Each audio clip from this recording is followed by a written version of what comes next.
Regular meeting of the Elmhurst City Council. It is 7:40. I would ask that you all rise and join me in the Pledge of Allegiance.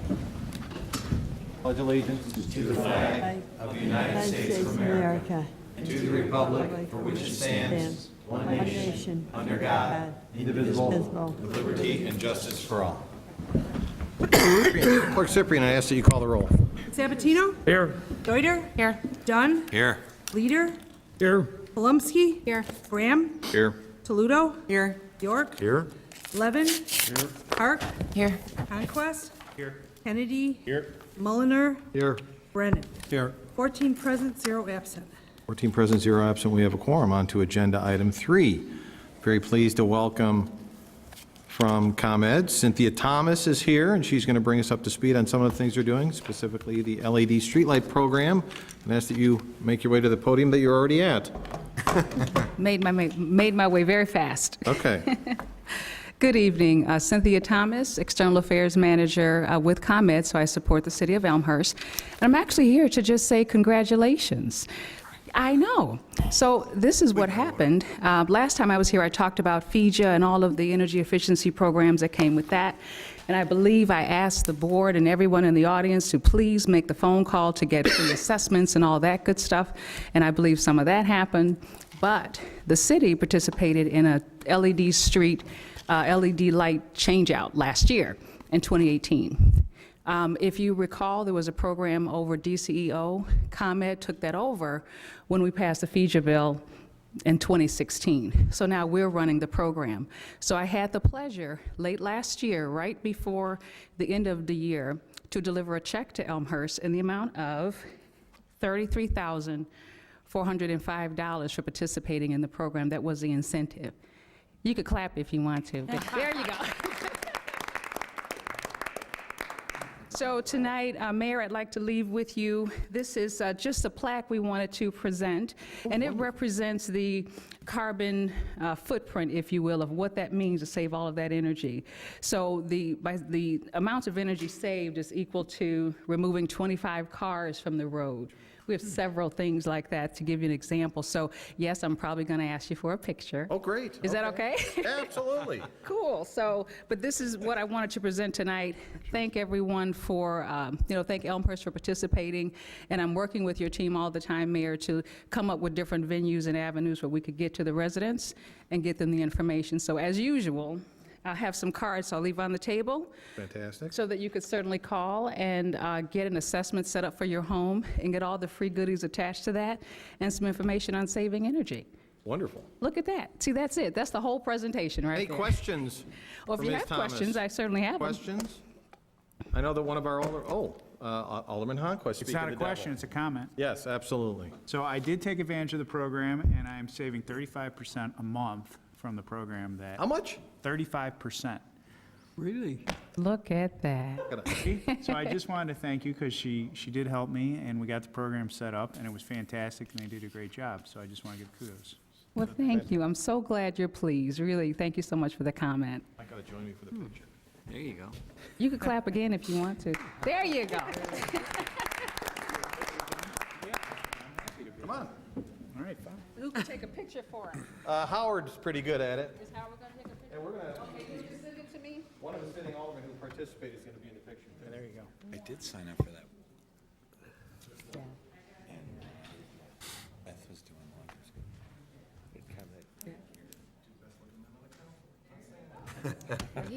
That's debatable.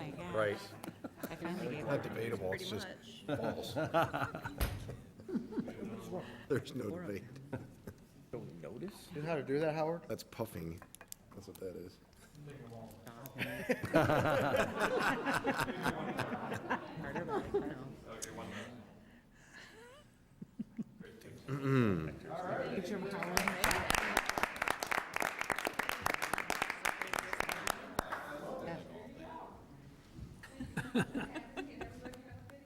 As well. Thank you, Sylvia.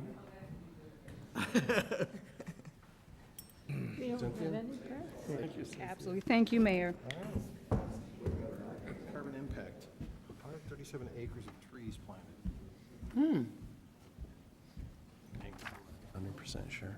You can put it up right here for now. There you go. Should have Put it up. Yeah, for sure. Thanks again, Cynthia. Okay, on to agenda item 4, receipt of written communications from the public. At this time, is there anybody in the audience who has any written communication they wish to submit? If so, please raise your hand and identify yourself if you have any written communication to submit. Seeing none, that leads us to agenda item 5, public forum. This is an opportunity for anybody in the audience to address the council, and specifically the chair of this meeting, on any topic they so choose. After you've been identified, we ask that you make your way over to my right, your left, the microphone behind the one we just used. When you get to the microphone, we ask you to identify yourself. As we are recording this, address is optional.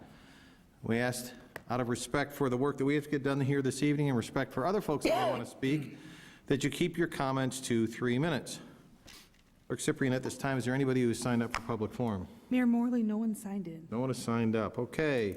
That's it for those who signed up. Is there anybody in the audience who did not have an opportunity to sign in on our sign-in sheet but wishes to address the council at this time? Please raise your hand if you wish to address the council at this time. I see one. Okay, Mr. Pagash, you're up.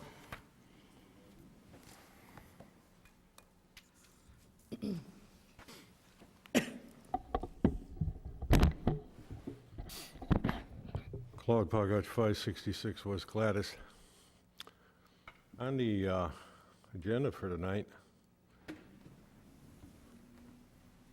you want to issue a couple liquor licenses. Right at the bottom of the paper. And on the same agenda, you want to increase the number of liquor licenses you can issue. On the same night?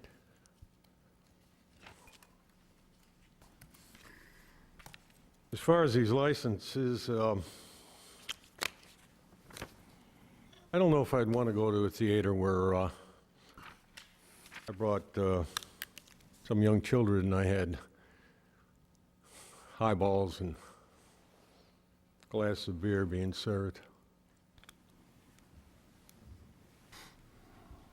Got enough places that sell liquor.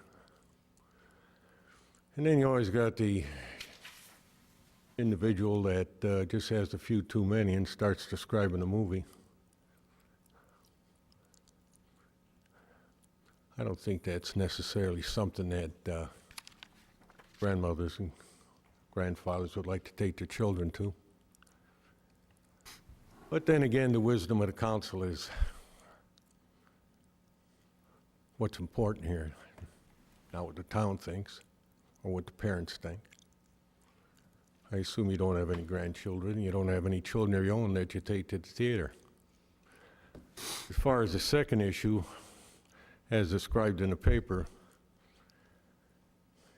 I generally find people that go to a bar before they're going to go into an activity need themselves kind of straightened. So they have a few, maybe a few too many. Then you're going to allow them to throw objects at targets.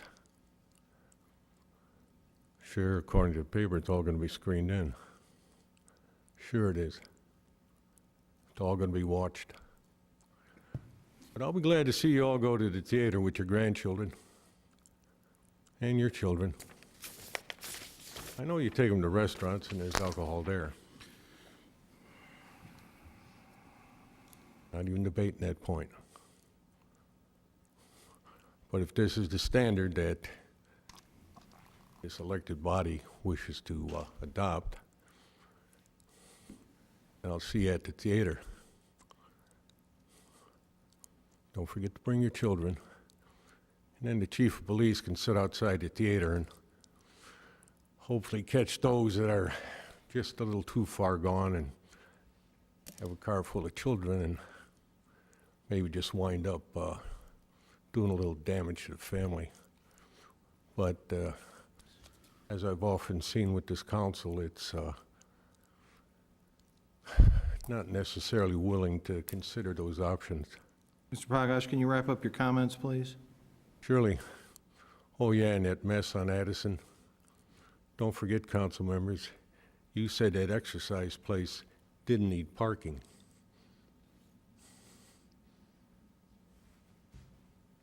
Anyone else? Seeing none, that concludes public forum for this evening. Agenda item 6, any announcements from the dais? Alderman Sabatino. Thank you, Mayor. I'd like to take this opportunity to congratulate Tom Trezine for 28 years at the City of Elmhurst.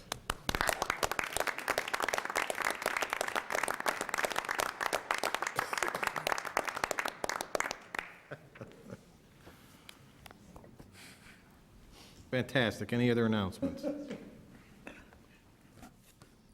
Alderman Polomsky, we already recognized Mr. Trezine. Congratulations.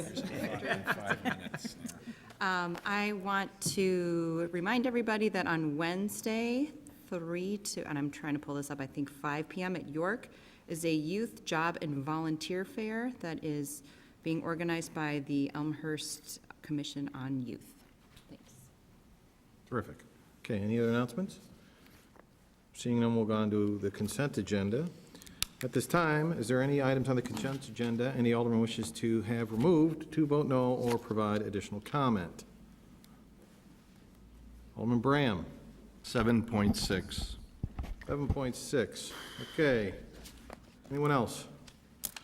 I will also announce at this time that 7.40, 7.42, 7.43, and 7.46 are all construction projects, construction contracts that are IEPA projects, which are complicated and do not have the contracts completed at this time. We actually thought we could get them done, but we didn't want to post them same day.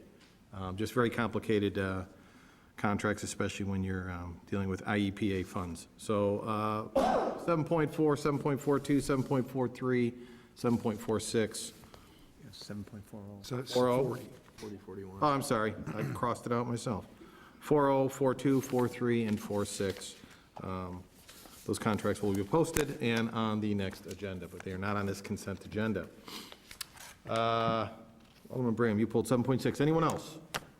I will now entertain a motion to approve the consent agenda minus 7.6, 7.40, 7.42, 7.43, 7.46. Motion by Alderman York, second by Alderman Toledo.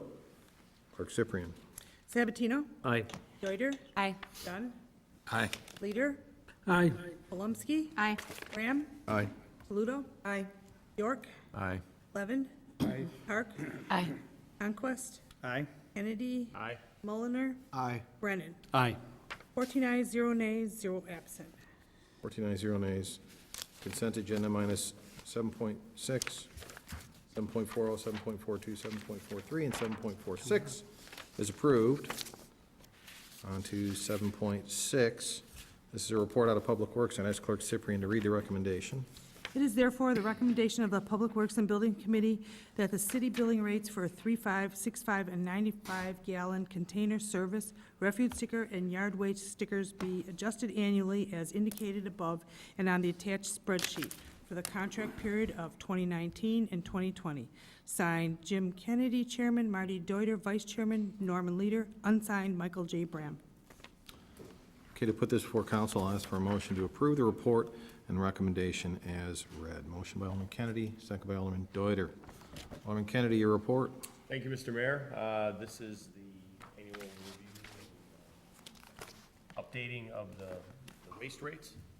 Basically, there's two pieces, but it's, first of all, the rate at which the contract is created, was created by Republic, and then really the second part is the administrative, which is what we do then to recover our internal costs, and then apply that to the rates so that we make that recovery. So this year, we're estimating to cover 281,000, and so we're just right there at about 280. Kind of going back to the rates, they're set by Republic. They're determined between, really based on the size of the toter that people have. Then there's what happens for the stickers for waste, and then also for yard waste, and then other waste if you have a larger item or what have you. So this is the standard approach we've taken from the beginning. There's been arguments in the past that, you know, there's it's, off kilter, if you will, because if you look at the per gallon rate, it's almost like, there's it's difficult on the smaller toter, and the people with the bigger toters are getting a better deal. The fact of the matter is, it costs a certain amount of money for the garbage truck to pull up to your house, regardless of how much waste they take away, and that's what ultimately the rates that we're getting from Republic are based on. So it's cost to come to your house, and then the cost of what you're actually throwing away is what ultimately determines that rate. We put on the administrative fee, and that's essentially how the rates are set year over year. So we're doing exactly the same thing we've done over previous years, just updating for the current estimates and whatever the contract has, and moving forward. Thank you, Mr. Mayor. Okay. Comments? Alderman Bram. Thank you. I would respectfully disagree with some of the comments that was just made. Since I have been alderman, the administrative rates did vary per toter, and the reason why it varied per toter was because it was a way for us to level set the rates per toter for the residents. Then this council, the consensus of this council was to level set those administrative rates. And I've said in committee, and I've said up here at the dais, and even discussions with various neighbors, I'm fine with that if we're charging the appropriate rates per gallon for each of the toters. It is my opinion that we are not, and we have not, and we continue not to, just like this proposal shows. We continue to overcharge the smaller toters. Now we finally brought on board the 35-gallon toter. And some may say and dismiss the rationale of it's not a per gallon fee because a garbage truck, refuse truck pulls up to your house. To a certain extent, that's true. But to a certain extent, that's not true. And it's not true because they being Republic, pay for all the refuse, the tonnage that we as the city of Elmhurst delivers to the landfills. So to say that blanket statement is inaccurate in my opinion, because that is not true. Yes, there's a cost. Yes, there's a flat fee cost. But according to what we have proposed in front of us is so disproportional, because if we really believed what was before us, then it wouldn't be approximately between 22 and 24 cents per gallon for a 95-gallon toter, between 24 and 27 cents per gallon for a 65, but between 43 and 48 cents for a 35. How is that proportionate? The two toters, the larger toters, only vary by a penny per gallon. But the smaller toter, we're saying, oh my gosh, even though it varies by 30 gallons less than the 65, just like the 65 varies 30 gallons less than the 95, but for that, it makes sense to only charge a penny per gallon more. But when you go down to a 35-gallon, it's an 80% increase from the 65 to 35. I've proposed, I've asked the questions here in the dais, here in committee, on, well, if you're not going to say that the per gallon is something to measure it by, then what is? And there's not been an answer. In over 15 years, there hasn't been an answer. So I've provided a data point to utilize on how we should do the billing. It's not an accurate statement. Republic has come to our committee and said that they propose the rates per gallon, but we're the ones who determine it. I asked them specifically, well, how'd you come up with those rates? The gentleman put his finger up in the air, meaning that it was just a guesstimate. What Republic cares about is the yearly cost and the yearly fees that they get from the city of Elmhurst, not how the monies are distributed. That's our decision. I'd be all for a flat administration rate, like I've said many a times before, if the per gallon that we are supposedly charging our residents in the contract, and it is an accurate statement, it is in the contract, but that's because it's our decision.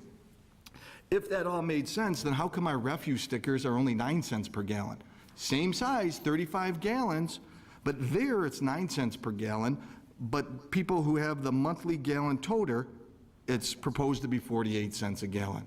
So if our logic actually applies, why is the actual sticker almost 1/5 the cost of the actual toter? same administration costs, same everything else, but that per gallon is significantly cheaper. So why is that differential? Haven't had an explanation. I can't support this. I would love to go with the concept of a flat administration fee, because that makes sense. But the rest of the costs, the per gallon, we're penalizing people for throwing out less garbage significantly. There should be some difference between the cost, because of, as Alderman Kennedy stated, they are pulling up to every house. But for the 65 and 95 to be pretty much the same, and then the 35 to be penalized almost double, is unacceptable. Any other comments? Alderman Deuter. Thank you, Mayor. So just to back up a little bit, the contract that we are operating under now took effect April 1st, the contract with Republic. The way that both the contract and our administrative fee, the way the pricing is structured is that so that we cover all the costs associated with the waste pickup. The majority, as Alderman Kennedy said, the majority of those costs are fixed. The piece that varies is based on how much waste you throw out. The most efficient, the most fair way to gauge that portion of this overall pricing would be if we had the technology to weigh the garbage as it's being dumped. And that technology is starting to roll out. We don't have it yet. Until we have it, I would argue that the size of the toter is not determining how much people throw out. No one in my household, at least, is motivated to dial that back. My kids are going to throw out as much stuff as they do today, even if we had a smaller container. And when we talked about the pricing for this overall contract, we talked about the fact that if we create a large incentive for people to go to the smaller toter size, which is a new element of this contract, we didn't have it before. I'd give Alderman Bram credit for getting that to be a component of this contract. We now have the 35-gallon toter. If we significantly decrease that price, I think lots of people will opt for the savings and choose the smaller toter. And Republic explained, and I would agree, that just means you're putting all your waste into a smaller toter and it's overflowing more than we see that now. I think the 65-gallon toter probably works well for most people. That's probably why it's the most common sized used. And I think to adjust our pricing doesn't mean we're changing people's behavior. It just means we're trying to jam more into a smaller container. So I support the way that this report lays out the administrative fee, as well as I supported the overall structure of the fees when we passed and implemented the contract to begin with. So I'd ask for your support. Thank you. Any other comments? Alderman Bram. Thank you. The disproportionate price is reflected just upon the city's forecast, shows on how that's impacted the 35-gallon toter. The forecast last year was to have, I believe it was over 2,000 35-gallon toter users, compared to the numbers that we see here before us being 120. I think that goes to show in regards to people not wanting to move to the smaller toter because it's only a few pennies every couple of months saved. In regards to the concern that if you go to a 35, it's going to be overflowing versus other toters, just this week, going down a street in town, I saw 3 garbage cans that are overflowing, and they were the 65-gallon. It doesn't matter if it's 35, 65, or 95. If a household is going to overflow, it doesn't matter.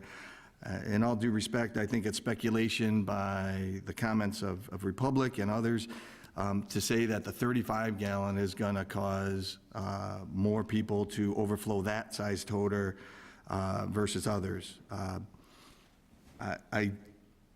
Like I said, I think that it's a good idea, the flat rate administratively, but the whole price has to be proportionate. And at this point, with the data that I already put out there, it doesn't even make sense when we're charging 9 cents a gallon for a refuse sticker for the same size as the toter, so I can't support it.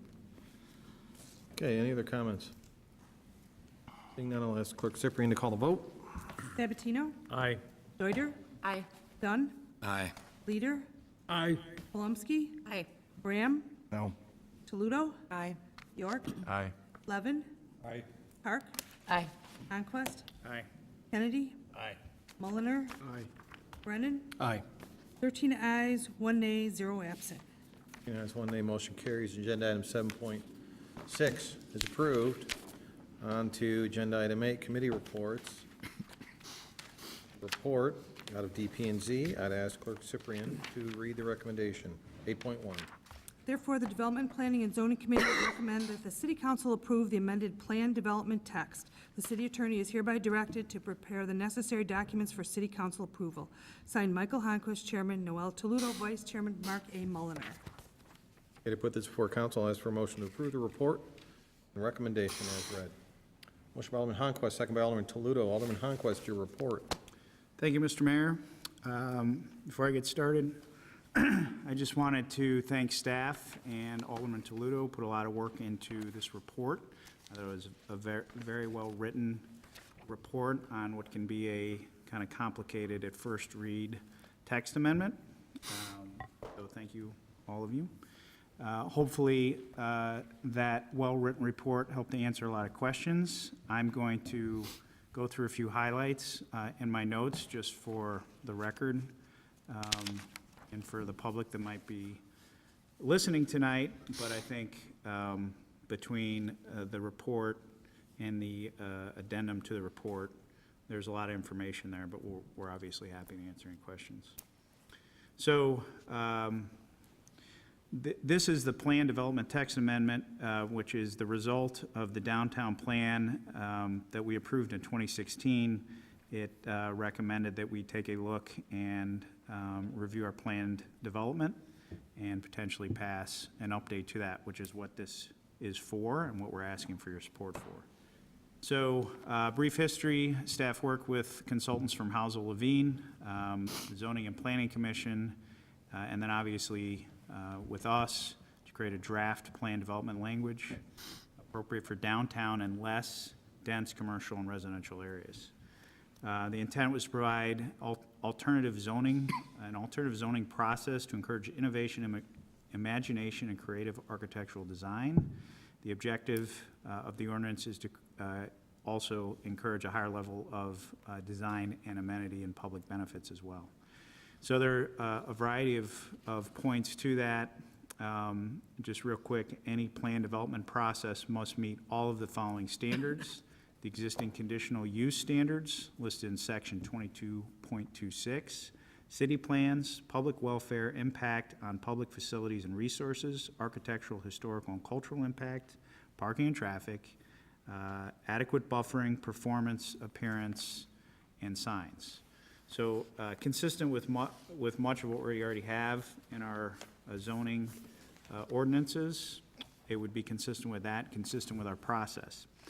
What the general benefit in layman's terms is to create a process where the city, and potential developers, and other stakeholders have a alternative process to basically come forward to the city council and get some feedback before a large development takes shape, which is not as thoroughly thought out or planned today, which is what puts us in place. So a few facts: development projects that shall go through plan development today or moving forward will be developments downtown with a street frontage of 75 feet or more, all development greater than 2 acres except for single-family detached developments, any single-family detached residential development of 10 acres or greater, and then additionally, developments that may go through the plan process or any development downtown with a street frontage of 75 feet or less, so they can take advantage of this if they so choose, and to receive feedback from the city before a project starts. Development less than 2 acres except for single-family detached, and of course, any single-family development can also take a look at it. So in the past, in some instances, people move forward, and they may or may not get, particularly if they're by right, they might move forward and start through a process and then find out when they get to the commission that not all of the things were were properly addressed or thought through. And this gives an opportunity for staff and/or that developer to go through that process. And then finally, the plan development ordinance now ensures more transparency to present concept plans to staff, the committee, and neighbors within 500 feet before submitting an application.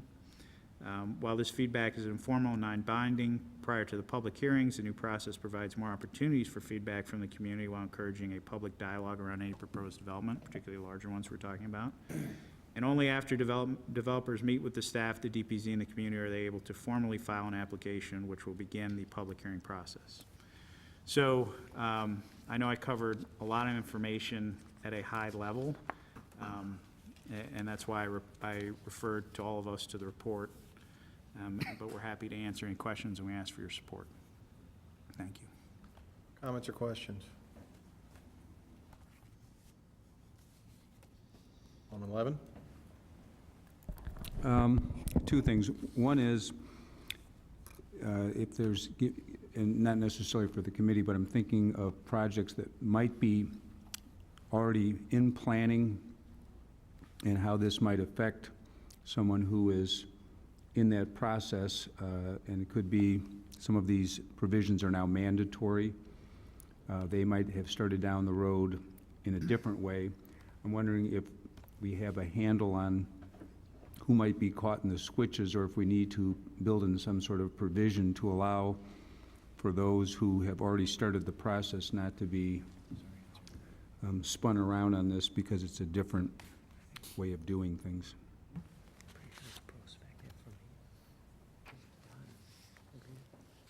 Okay, you have another question? I want to start with that first. Start with that first. City Manager, you want to? This is prospective, right, Don? It is. It's for applications that are filed after this ordinance, Alderman. And I can't speak to who's might be in the queue right now. Frankly, nobody really specifically comes to mind. But maybe somebody else in staff could answer that. But it really is going to, after, assuming this, if this report passes, and if the law passes, then it's going to be who files an application Pursuant to that. after that time. Correct. And anybody else who's filed an application prior to that isn't held to it. He's going through our. Going through our normal process. Our current process, right. All right, and the second question I have is, this is a very substantive ordinance, and it's, in my opinion, it's a major piece of legislation compared to a new liquor license, or whatever. Will there be the opportunity to, I assume if we go to the report, the ordinance is attached, will there be the opportunity next time to talk about possible amendments? Our code allows for that. Thank you. Any other comments? Alderman Deuter. Thank you, Mayor. I am very pleased to see this report move forward and this concept move forward. I think it's going to be a great tool for our city. I think it gives us some oversight for our as-of-right development. As Chairman Honquist mentioned, it's the opportunity for more public input. And I think it's a tool for us to both guide development, but make sure that as development happens, especially the more major developments, there's an opportunity for some public benefit that's clearly identified. So I think this is great. I appreciate the committee and staff's diligence on crafting this report and paying close attention to the details and really how this would actually be implemented and rolled out. It seems very well thought through, and I appreciate it. Okay, Alderman Bram. Thank you. My only question is the two segments being which development types must go through the plan development process, and then which types may. It seems like it's limited to this, what I would call the central business district. I get it, there's the outlying the central business outer core and et cetera. But it excludes, at least in the may category as well as the must, anything southern or northern, or even for that matter, west, especially when you have TIF districts that may be able to utilize this process. So I'm just wanting a clarification first, and if that clarification goes away, I think, then why those other districts were excluded in the May, I guess, paragraph on page 2. To me, it means only these areas could utilize this process. Is that an accurate statement, or the May is just specific to these, but anybody else not in that list could utilize this process as well?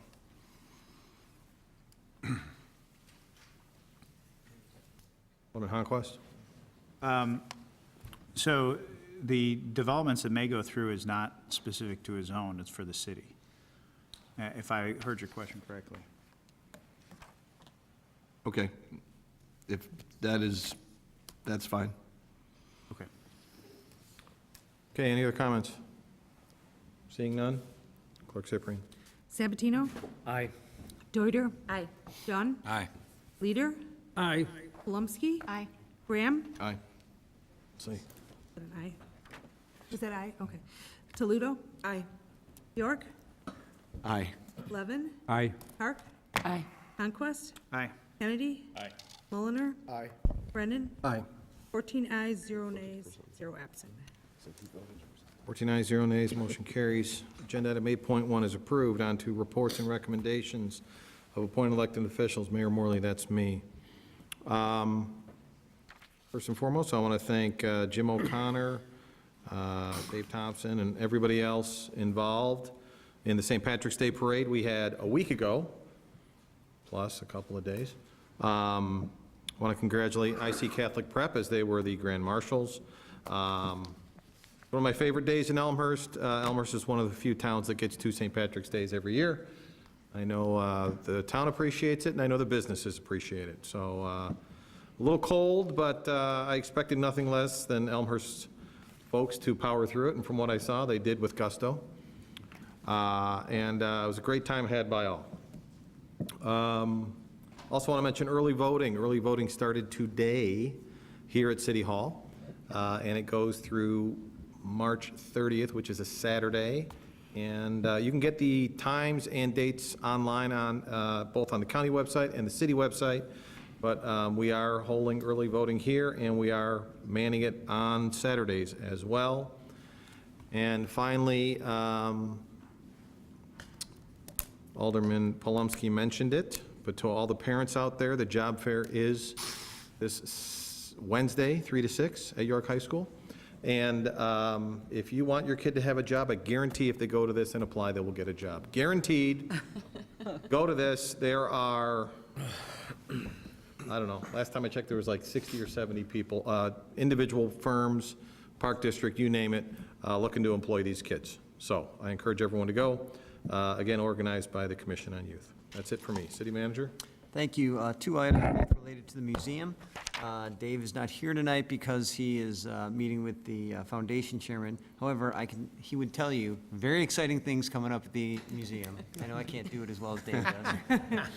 But they're opening a new exhibit on March 29th for presidential posters. And as part of that, they're going to have a presidential debate, Lincoln versus Douglas, right here in this room on March 31st. More details on the website. It should be a great event.